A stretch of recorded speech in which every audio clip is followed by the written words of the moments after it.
lamun qadimun la yumallu sama'uhu tanazzaha an qawli wa fi'li wa niyati bihi astafi min kulli da'i wa nuruhu dalilun li qalbi 'inda jahli wa hayrati.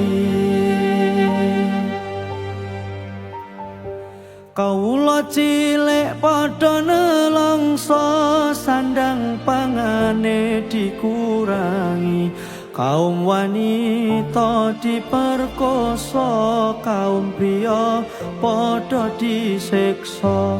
Akeh wong kerja peksa ngorbanake sanak batih lan tangga, saka wong Jawa kang ngatong bondo sebab edan marang bondo.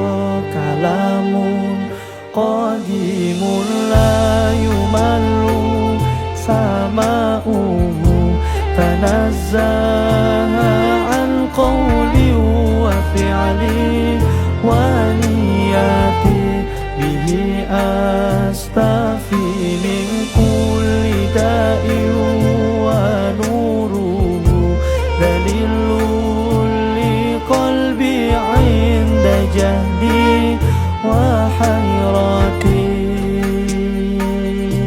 Kawula cilik sual